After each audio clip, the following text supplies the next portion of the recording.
gets out, he does an interview with the cats across the street that have been dogging him.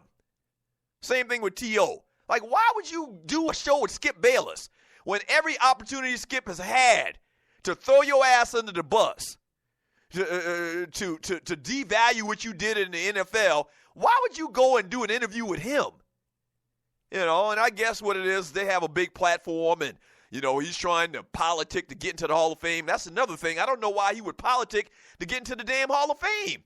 Don't get on your hands and knees. It almost is like groveling. Why are you groveling and trying to explain yourself? You don't have to explain yourself. You was a baller when you played. I hate this. The optics of it is that he's coming on to try to explain his side of the story and why they should consider him for the Pro Football Hall of Fame. Man, you ain't got to do that. Get off your damn hands and knees.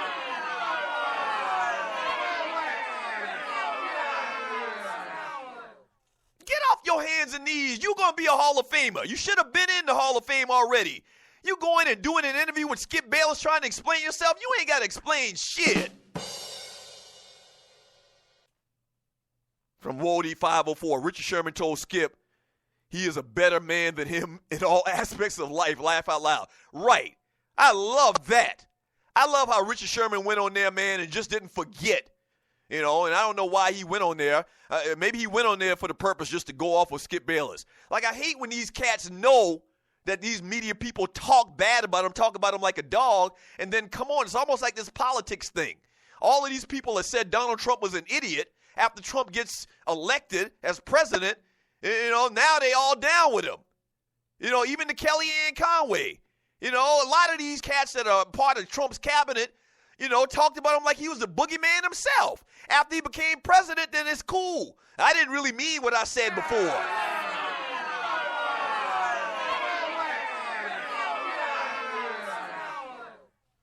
Right, period. I hate that.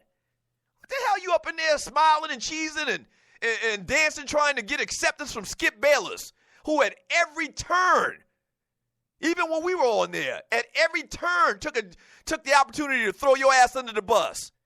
You don't have to explain nothing to nobody. Skip Bayless much less, but nobody. Your career speaks for itself. I hate that shit.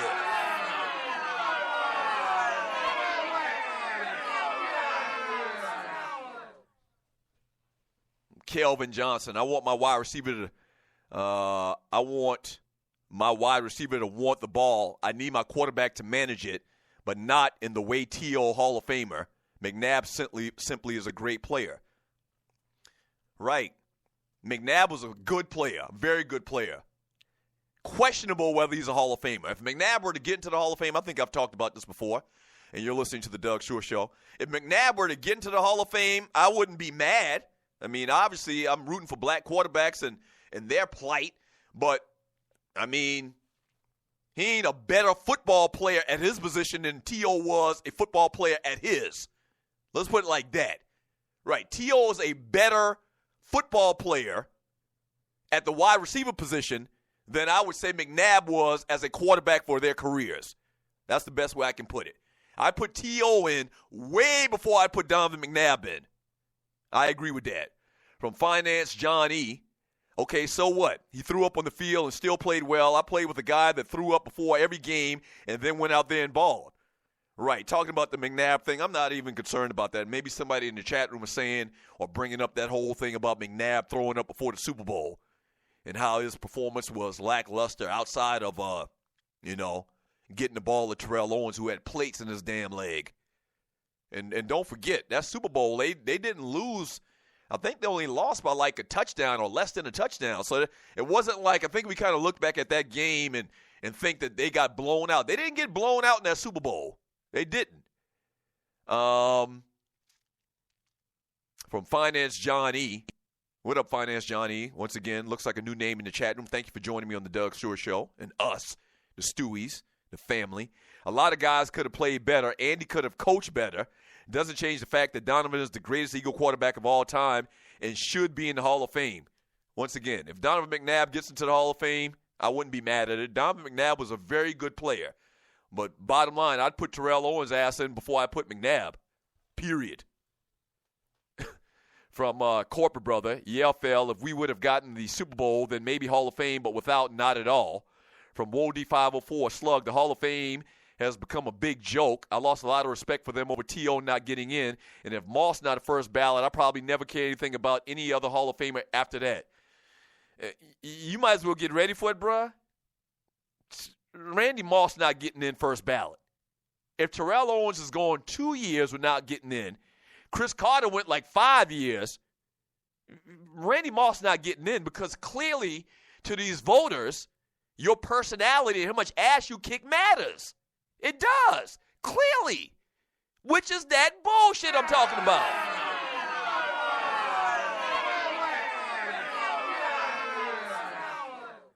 Clearly. So, I mean, it's blasphemous to me that T.O.'s not in.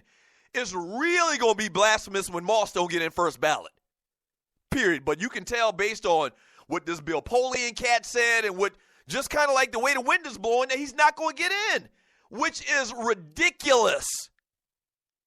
From Angry Black Man in the chat room, Spreaker.com. T.O.'s numbers are filet mignon compared to McNabb's Steakum numbers. I'm not even looking at numbers. You know, I got this thing where I just say the name and I say Hall of Fame or not. Terrell Owens, Hall of Fame. Randy Moss, Hall of Famer. Donovan McNabb.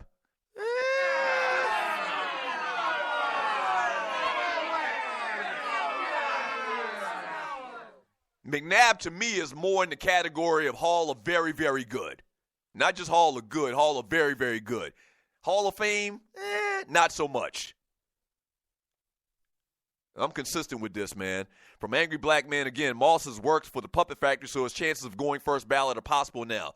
Oh, yeah, anytime that you get in the media industry, and I really believe that's why a lot of these cats do it, but anytime you get around, you know, get in the media industry and you're able to not so much even rub elbows or, you know, politic for the Hall of Fame, but I really think that people that had one thought about you and your personality, they get to see that that's actually not the case.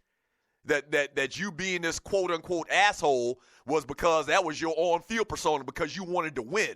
So I think when they get around you, these people in the media, these people that vote for the Hall of Fame, they realize, oh, this guy is as bad as I thought. Why you would think this guy was a bad person, why you would think that this guy is the same person off the field that he is on the field is ridiculous to me. But I think that's more so of what it kind of indicates. Like when you Chris Carter and you Randy Moss and you these guys and you work around ESPN and you're able to be in contact with these people on a daily basis where they get to see you off the field, a lot of times their perceptions change. I don't know why your perception would be that this guy is the same person on the field that he's off. It was ridiculous to me. Maybe you didn't play sports. Maybe you don't understand that cats got a different type of mentality when they get out on the field or on the court or on the whatever playing field that they play in, whatever sport.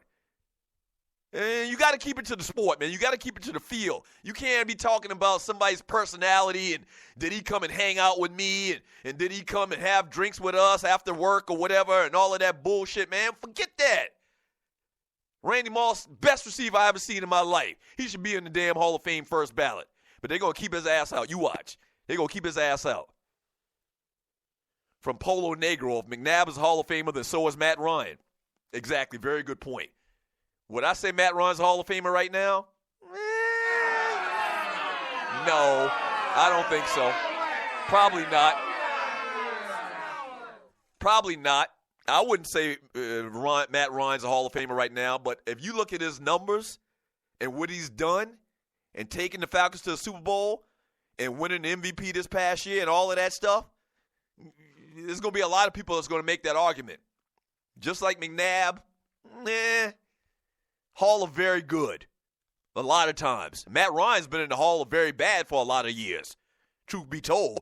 Like, I don't remember McNabb ever having bad years. Like, outside of this year, 2015 and 2014, Matt Ryan sucked ass. All right?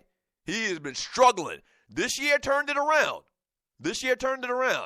So, I don't know. That's a very good point. From Big Apple Bastard, McNabb shredded the Patriots in the Super Bowl for 340 yards and 3 TDs, even with the Patriots knowing the plays. Enough said. Yeah, much better game than a lot of people remember. for the Philadelphia Eagles. From Sin, Polo, you tripping, you forget McNabb went to 4 straight NFC championships. He did. From Grego X Squad, is Doug talking about LeBron? He cares who hangs out with him. I don't know. I wasn't talking about LeBron. From Ducking and Dodging, McNabb didn't say ish when Rush Limbaugh said the media hypes him up because he was black. He should have said ninja please. McNabb is one of those cats that historically, man, has tried to be, put on this good face for the media. The media should love McNabb. McNabb's one of these cats that played, in my opinion, it seemed like he was trying to play politics and, be nice to everybody and smile in everybody's face. And T.O. wasn't that dude. He wasn't that dude. From WOD 504, laugh out loud. Y'all prisoners of the moment on the Matty Ice talk. Knock it off. Yeah, I wouldn't even suggest that Matt Ryan is a Hall of Famer right now. He's had some very good years, put up a lot of good numbers over many years. A lot of years, kind of up and down like a yo-yo. One year you ball out of control. You can say he's top maybe 10.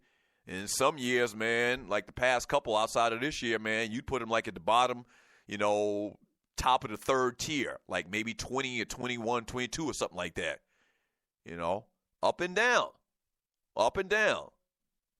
And what puts a bad taste in my mouth and a lot of Falcons fans' mouth, I expect, or I would suspect, is how they just found a way not to score any points outside of that one touchdown in the second half. And he's a quarterback. They couldn't find a way to get in field goal range.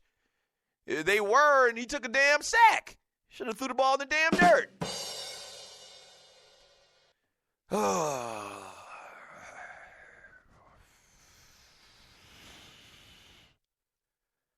Can't believe the Falcons lost that Super Bowl.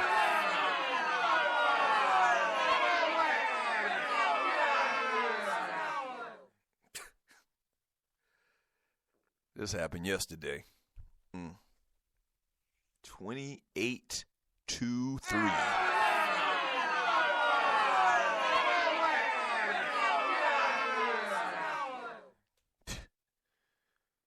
$28-3.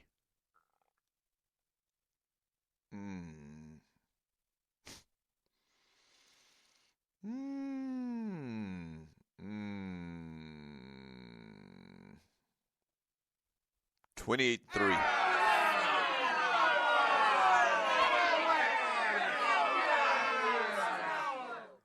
Yeah, 28-3.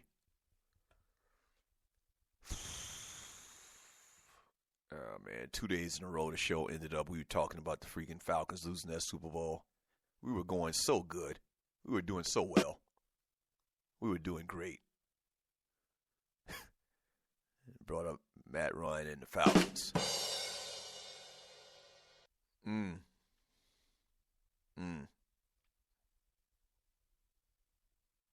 How do y'all lose that game? How?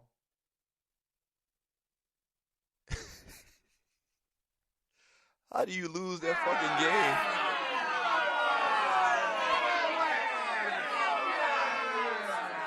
All right, let's go watch some college basketball, man. When Tupac was around, he wanted to raise a nation of thugs. But how do you lose that game? For me to raise a How? nation of drugs. How? Frank Cole, Ernest Just, Oscar Cooper, Edgar Love, co-founders. How do you lose that game? I'm wrecking for the Q. I know. How do you just piss it all away?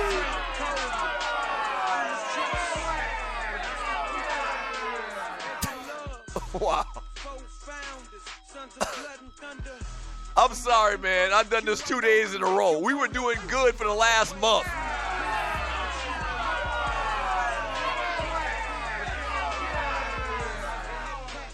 Why?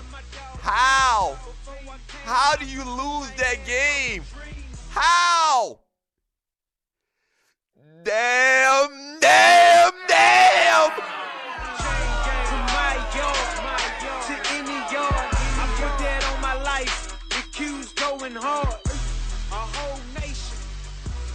Hey, man, shouts out to everybody listening to the show, man. Don't forget tonight, 8 p.m. Eastern Time, live. The Kicking It with Kesey show right here on the Stewart Media and Entertainment